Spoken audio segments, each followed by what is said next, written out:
how do you make that engagement? If they come along and ask a question, try and answer it as truthfully and as respectfully as possible. And how you work as a software engineer? I used to go through those hyperfocus stages. People with ADHD and with autism can sometimes struggle with demand avoidance. On the autism side of things, I'm not quite sure how it works. You need to learn how to work with them and how to appreciate. I did go to Newcastle University. I did study computer science, but I failed. What's next for you in your career and personal growth? I want to do a lot more of these podcasts and talks. And I think one of the biggest challenges with it as well is that there is no goal.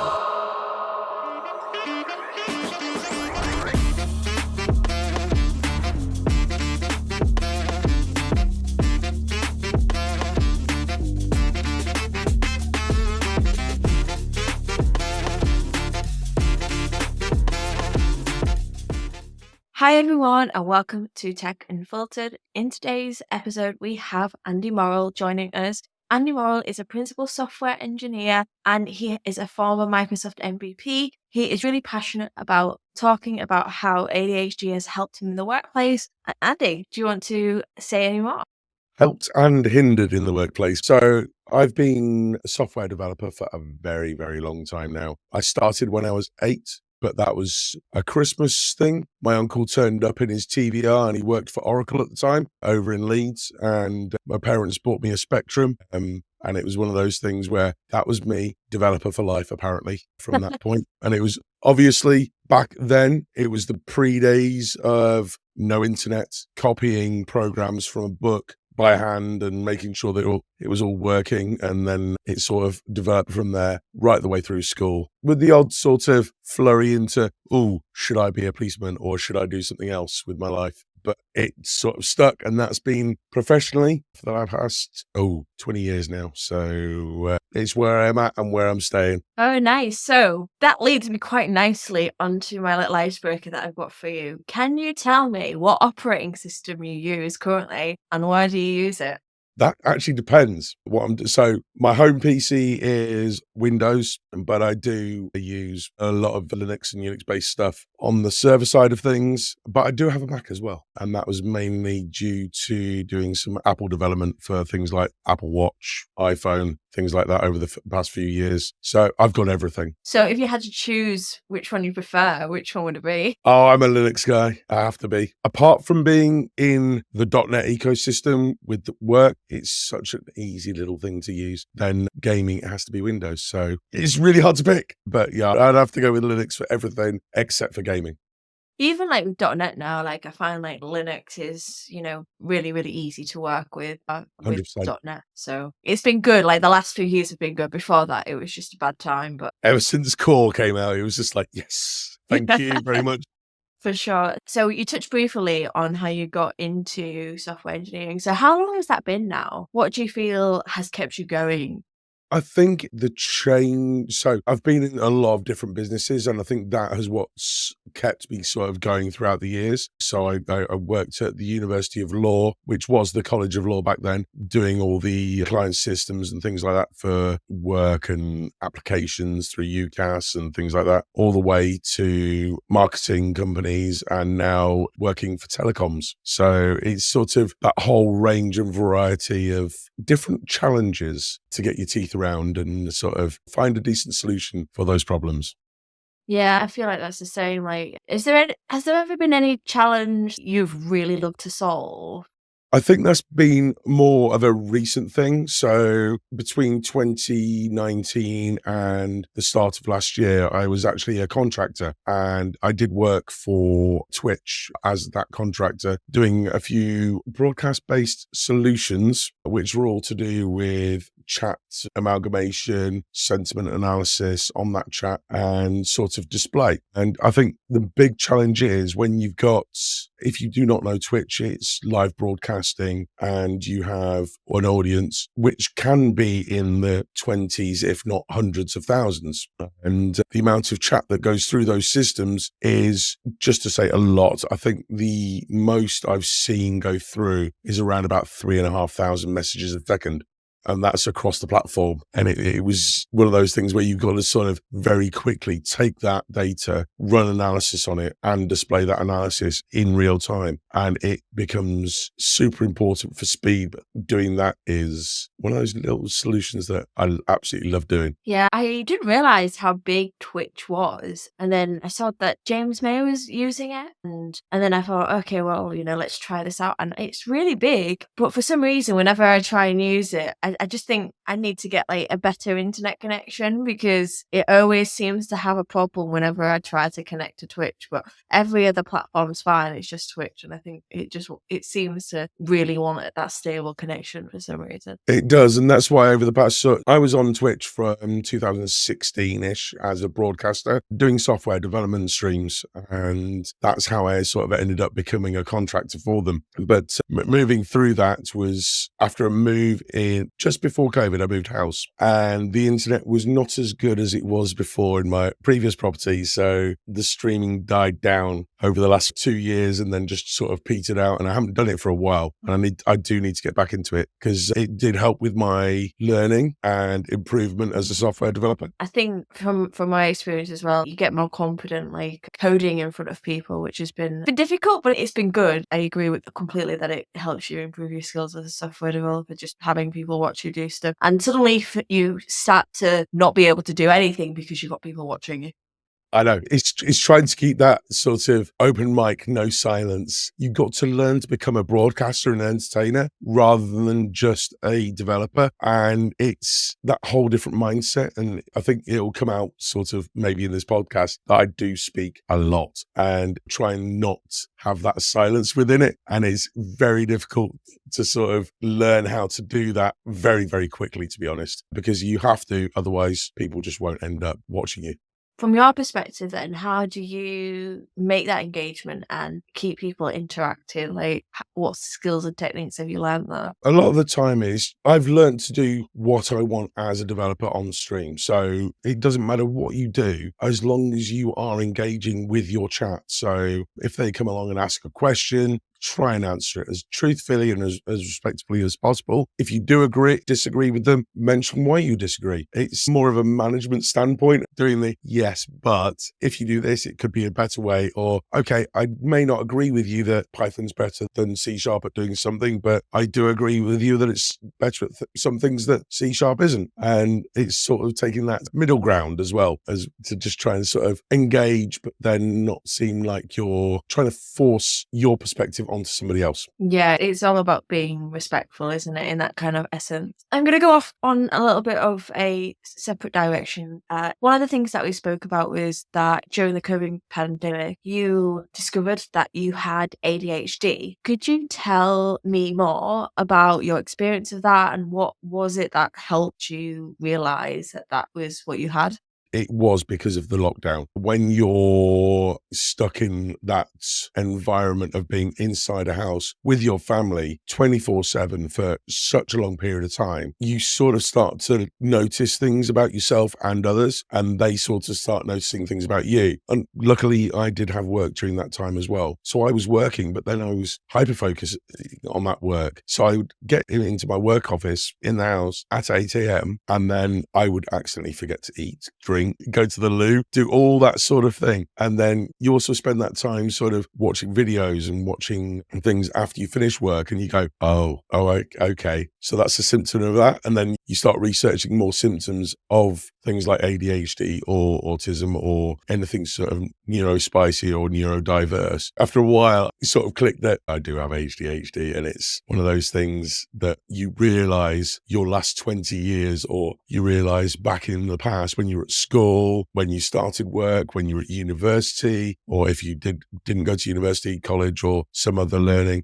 You sort of realize over those years, you go, that's why that one happened, and things like that. And you just sort of, it just sort of all clicks, and you just go, right, okay. And it is a shock, but then you sort of very, very quickly learn how to cope with that, especially sort of doing that at my age. So I just hit 40 over the past couple of years. You realize that you've been living with that for so long. Okay, you may not need any medication from doctors, or you may not want medication from doctors at this time, but you very quickly learn to identify what you're doing. So, for example, one of my first things was putting in alarms on my phone during the day. So it like distracted me and actually made me get up and do something else. That's where I think you sort of get to learn very, very quickly what you need to change. And over the past sort of year and a bit, I've been very much an advocate of not forcing ADHD or any neurodiversity onto people. It's encouraging people to speak out about maybe symptoms or speak out about how they feel in the workplace as well, because it can change a hell of a lot of what you do in the workplace. Yeah, I don't know if you found this, but when I realized that I had ADHD and autism as well, I was a lot kinder to myself because I spent a lot of years thinking, why can't I do this or why can't I do that? And really, really frustrated at myself that I couldn't do those things.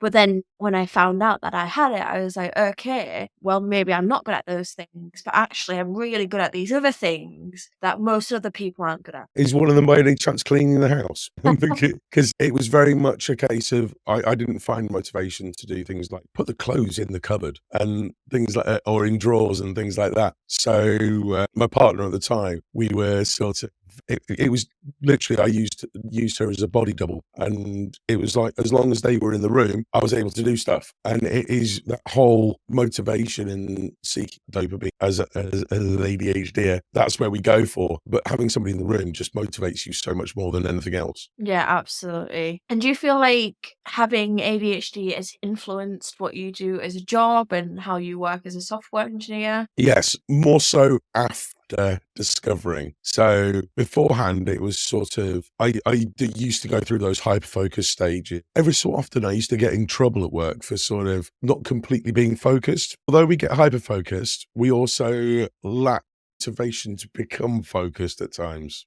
So what happened is like certain tasks would take me 2 or 3 days to even start, but then I'd finish them in 2 hours. So it was a case of, okay, the deadline for this was this time. I got it done by the deadline, but I probably should have done it before. So that was previous Andy. New Andy is, not only do I sort of time things a lot better, have a little bit better management of that, I give myself earlier deadlines. So how does that work then? How does having that diagnosis help you provide that structure? So I think because you're looking, say, a deadline, if you put it too far in the future, you're not motivated to actually complete that deadline until much closer to the time. So if you bring your deadlines closer, I know this is a really bad thing to say, ignore your colleagues and your management in this case, because you're bringing your deadline forward compared to what they want it to be done.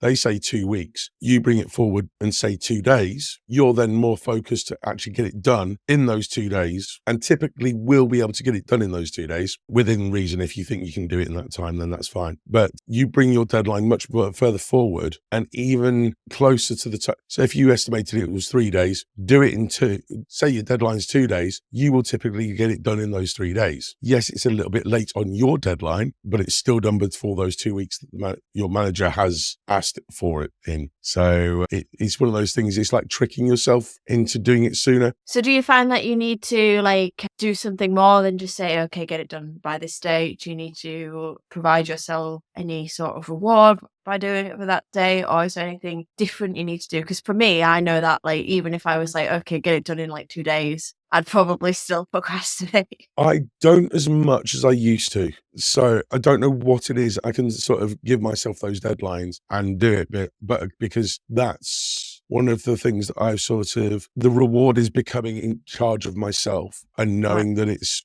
something that I want to do rather than something somebody else wants. And I think that sort of helps a little bit more, because it's looking after where you're seeking that satisfaction rather than somebody else. And I think that's the way that helps me, but it may not help others, if that makes sense. One of the things that I've read about is that people with ADHD and with autism can sometimes struggle with demand avoidance, which is where like if they're asked to do something, they can be very reluctant to want to do it because they don't feel like they're in control control of doing it? Do you feel like that's a way of getting that control? On the autism side of things, I'm not quite sure how it works because that's something that I've not really been looked into as much as I probably should. But on the ADHD side of things, when it comes to avoidance, I'm not sure if I do. I'm trying to think now. Do I avoid situations? So say someone Yes. asked you to do something, like, and you was going to do it, but they've asked you to do it, would you avoid or not want to do it anymore?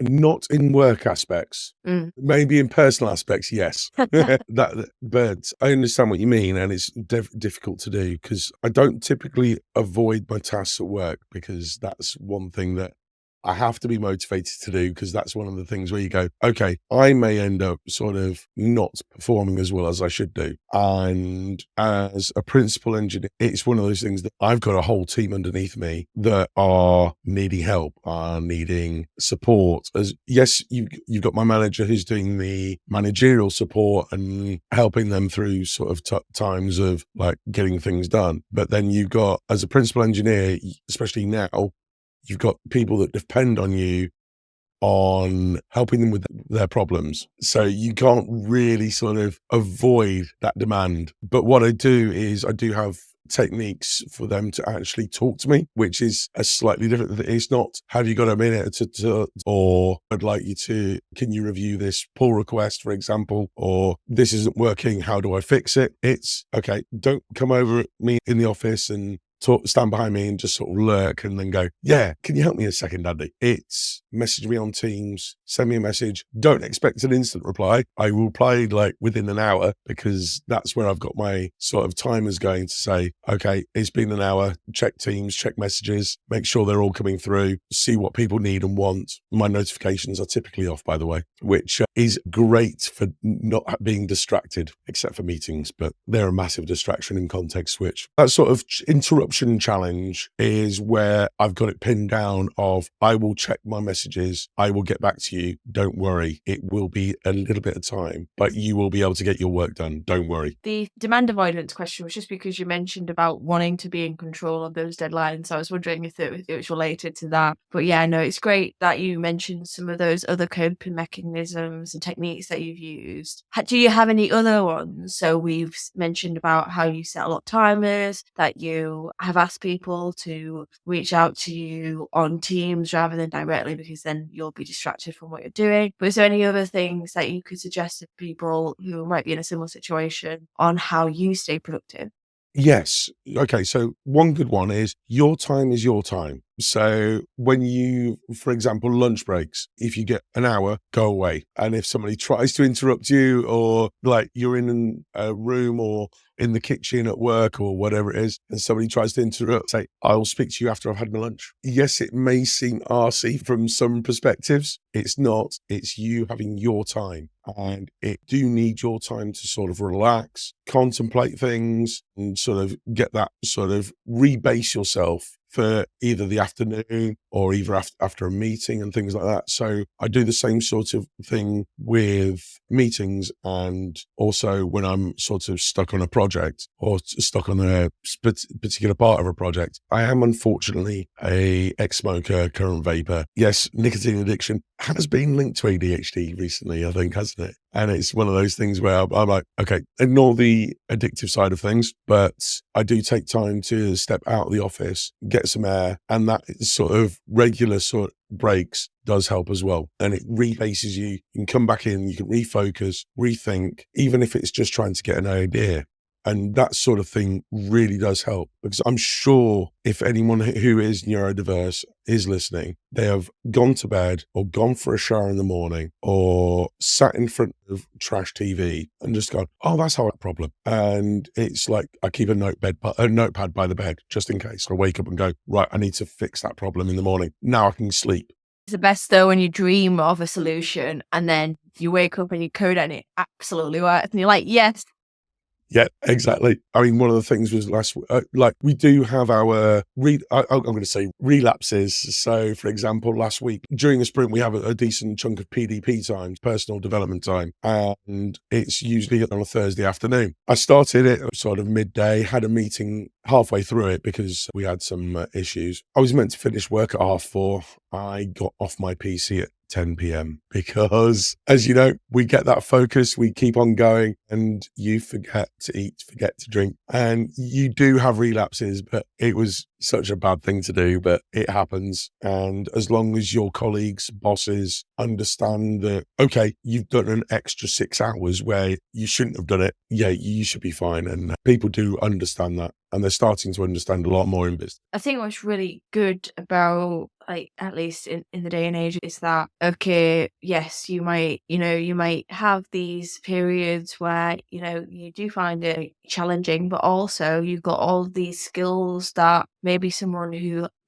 hasn't had the same life experiences as you doesn't. And for me, I know, for example, similar situation to you, where I can procrastinate sometimes because I'm not motivated to do it. But then when I do it really, really well. And I solve things that some people might not be able to, which is also the good parts. We've talked a lot about the good parts, but there are also a lot of negative parts, I think, from having ADHD and having autism. What have the things that you've found challenging for yourself because of ADHD? I think it was more in the past than it is now, because when I started this new position last year, which went from contractor into this telecoms company. When I did that, they were fully aware from the start that I have ADHD. They understood from the start that I work in a certain way, certain aspects. My manager has been absolutely amazing with it. It was sort of getting my colleagues sort of almost informed about the way I work. And that took a good 6 months to sort of say, okay, I need to work in this way. I am learning how you guys work. So, because they don't all work in the same way either. But before that, it was a challenge because, I was alone for 4 years as a solopreneur. And before that, I had those struggles of not doing the work or procrastinating, and it did get me in trouble. So I have had disciplinaries at work and things like that. So that was one thing that you realize why you got those disciplinaries, and you try and work around that. And yeah, that is sort of one of the main sort of downsides, is not knowing why these things are happening or not spotting your own differences. So that's where it becomes, I think a lot more businesses are becoming more aware of it. So therefore they're educating themselves, and the people are getting diagnosed a lot more. So they're also educating themselves. So I think it's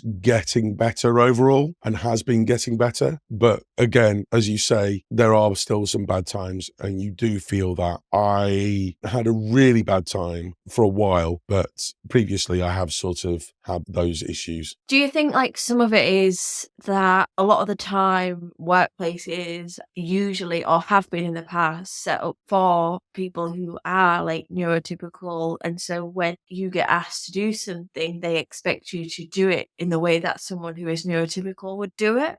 Yes, I think that's the sort of, okay, you've given me a 2-week deadline and you expect steady progress over those 2 weeks. That's a very neurotypical thing.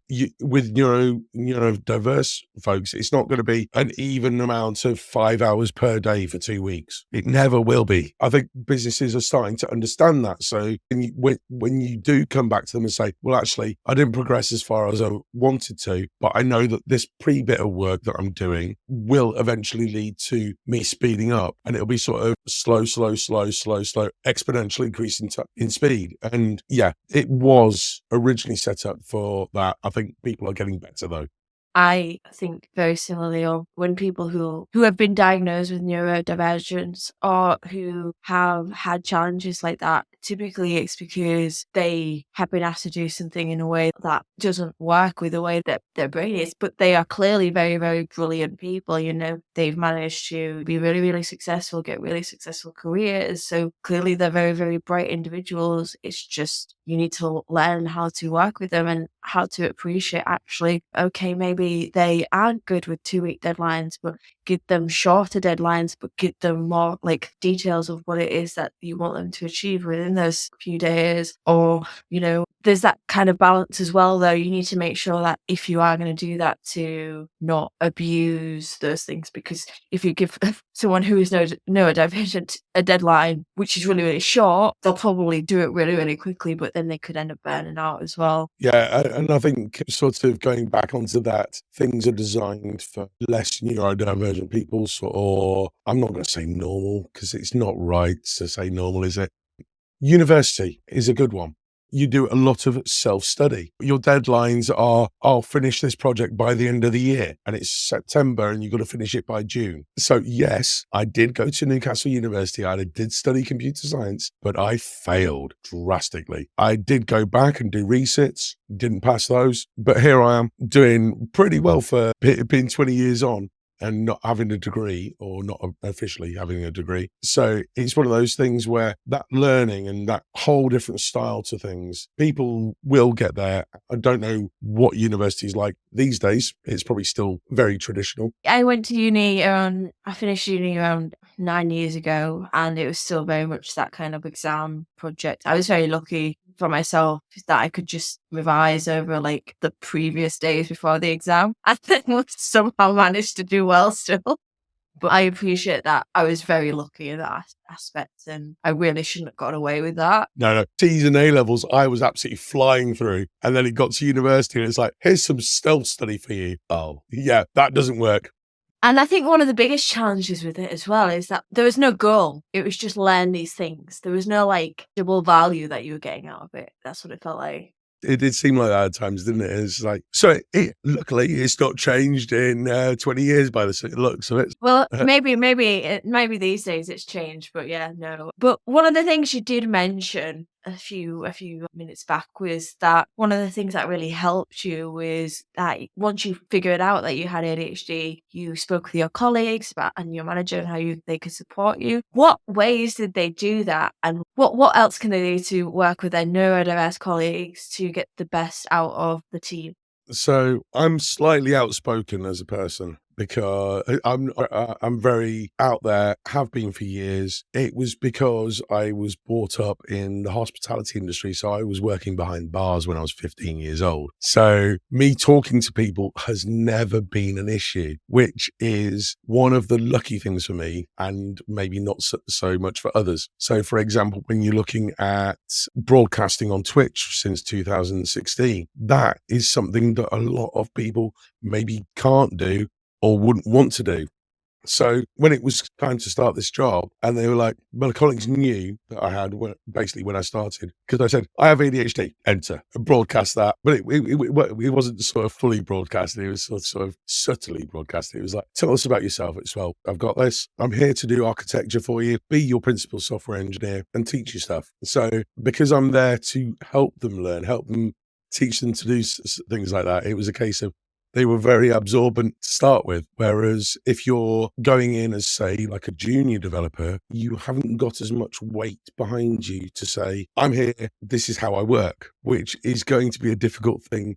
Going straight in from that level and going, I have ADHD, I can't work in that way, is going to be very difficult for somebody at this level versus this level. I don't know how to solve that at this point. I think it's subtly as possible. So if you get a message off a colleague and says, have you got 5 minutes to talk? Just say, actually, not right now. I'm in the middle of something. Can we have a meeting in an hour or something similar? Or just so, can I get this bit of work done? That's sort of okay, you have broken my focus a little bit. It's going to I'm going to go straight back to doing my development that I was doing. I can forget about what you've just said for an hour, or try to, because I need a catch up is one of the worst things you can say to somebody with an ADHD brain, and then give them a meeting in an hour's time. But I think that's a great example of, okay, provide some context as well. Provide context of what you want to catch up. I need to catch up. That's the first thing that I ask someone if they say they want to catch up with me. I was like, give me some context, please, because that's just not a good way to respond, like to message someone.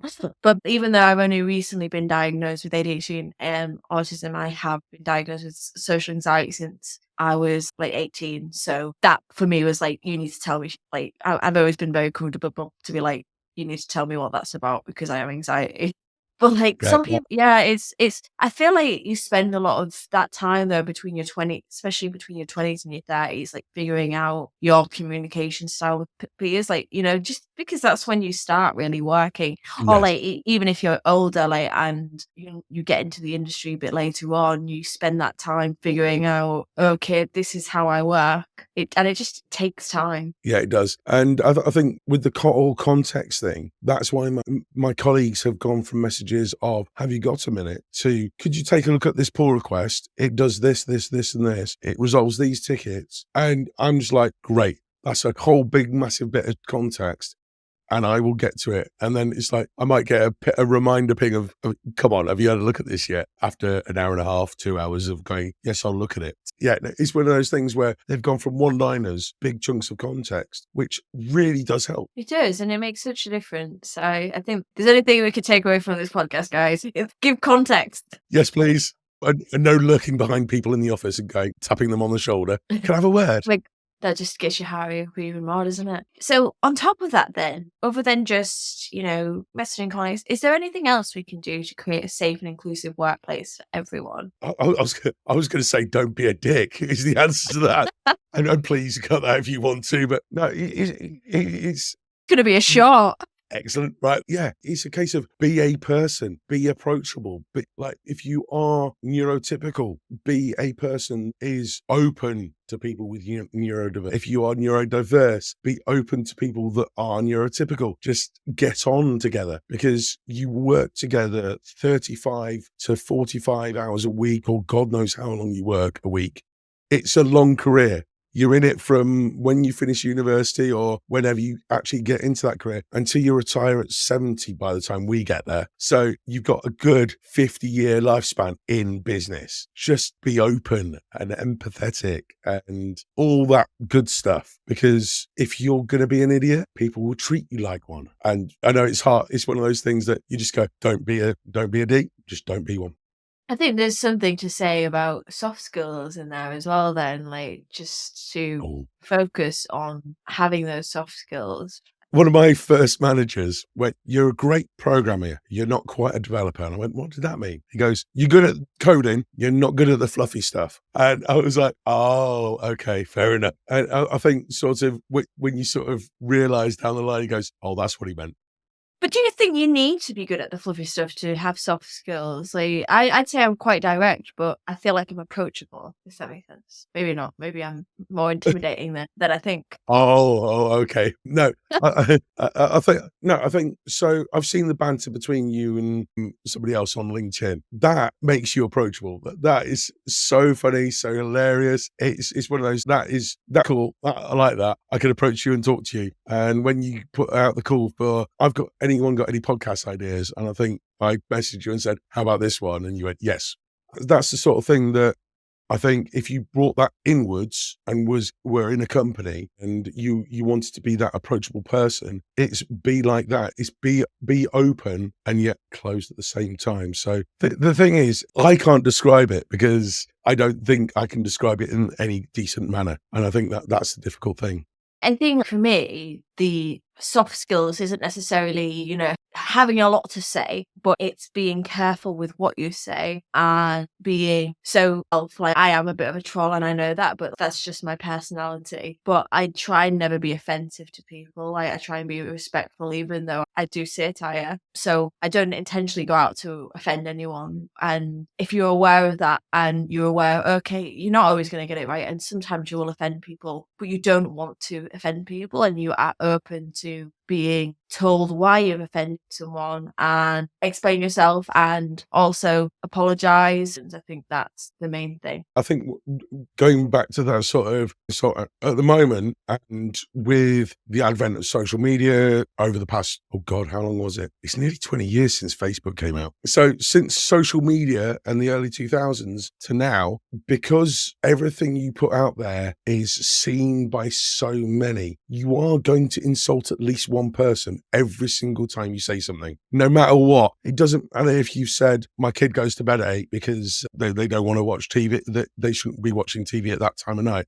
one parent will go, my kid was watching TV at 10 o'clock at night at that same age. It's just like, yeah, okay. And yes, every child is different. Every person's different, all that sort of stuff. But you will insult at least one person by saying something on the internet every single time. It's almost a guarantee. And it's one of those things where you have got to sort of take that on board, but also take it on board that you're not going to please everyone. There's a few billion people in this world. It doesn't really matter in the long run. Absolutely. And to know as well, like, as long as you know yourself and you know who you are, it doesn't matter what other people think. As long as you, like, if you are actively trying to be a good person and you know that that's what you are trying to do deep down, like, I think, yeah, sure. If you've offended someone, take it on board, see if there's anything you could have done differently, but don't change who you are just to please other people. Yes, especially on that wide broadcast. If it's like friends, colleagues, and they come to you and go, you shouldn't have said, okay, that's when you sort of go, actually, you know me, I work with you a lot, I live or I'm down the pub with you all the time,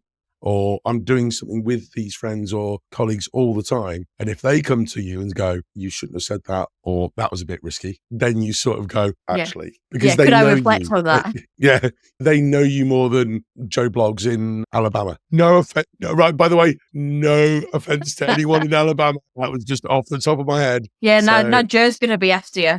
He's going to be like stalking your DMs now. Actual Joe from Alabama. So you mentioned that you got diagnosed late with your ADHD journey. Do you have any advice for anyone else who is in a similar situation, discovering that they might have ADHD, on how to navigate that, especially if they've got a tech career? Ask for help. That is one of the things, is ask for help. And if you're in a situation where it may be your colleagues are pushing you, your boss is pushing you, have a conversation or try to. You're working there for a long time during the week, or if you're a remote worker, not quite working there during the week, but you're face to face with them over Teams. It's a long time in the career. You can't sort of sit back and just take whatever they're giving, and you'll end up, as Jade said earlier on, you'll end up burnt out or quitting that job and going to somewhere else, or even changing career when you don't actually want to. So I think it's have conversations, try and get that support, ask for help. If you are wanting a bit more support, feel free to even email me if you want, because I'm very much sort of, I'll go and tell your boss for you. This bloke on the internet said I should talk to you. But yeah, it's one of those things where have that conversation, make plans, because it's all about personal development in the workplace, and that's been huge for years. But make it part of your personal development plan to develop your own way of working with your managerial staff. Get that through, and you should be able to progress and have a long, healthy career. And I'm hopefully going to end up in that spot as well at one point, maybe CTO or above, but that's a long way off. Okay, so finally then, moving on swiftly, what's next for you in your career and personal growth? At the moment, personal growth, I want to do a lot more of these podcasts and talks. I did an ADHD talk for the first time in Newcastle last year. It was in October. That was to one of the .NET North or .NET Northeast communities. So did a meetup on that. That was absolutely fantastic. And that's what pushed me. When you said, who wants to do a podcast with me? I said yes, and knew the subject straight away. I want to do a lot more of these, get a few more talks done, possibly go back to being an MVP soon or in the future, because it was one of those things over the 4 years, because I did have that ADHD discovery and stopped streaming. That's the reason that I ended up not being an MVP this year, or over the last year. So hopefully get that back at some point, and again, progress in whatever work I might be doing at the time. I think I'm going to stay in this. I've only been in this role a year. I think there's at least another 3 or 4 years in it, and then see where I progress from there. Awesome. So how can people connect with you? Okay, so I am Andy-Morrell on LinkedIn. If you need to know how to spell Morrell, I think Jade will be putting it in the podcast links and stuff like that. So hopefully it's in there. Did all the links, don't worry. And also andymorrell.net. So all my other socials are on there as well. So you can get hold of me that way. And if you're ever around in the sort of Cheltenham area at weekends, I do door work. So I'm a bouncer at weekends. That's cool. So we're going to end now on a section of quickfire questions. So all I need you to do is I'm going to fire some quickfire questions at you, and you just need to answer really, really quickly. You up for it? Yep. So number 1, favorite coding language? C#. Number 2, tabs versus spaces. Tabs. Number 3, Outlook or Gmail. Gmail. Number 4, ChatGPT or Cloud. Cloud. And finally, what's your favorite ID? What's my favorite? ID. VS Code. Awesome. Great. That's everything. Thank you for joining the podcast. It's been great to speak to you. You too, Jade. Thank you very much for inviting me.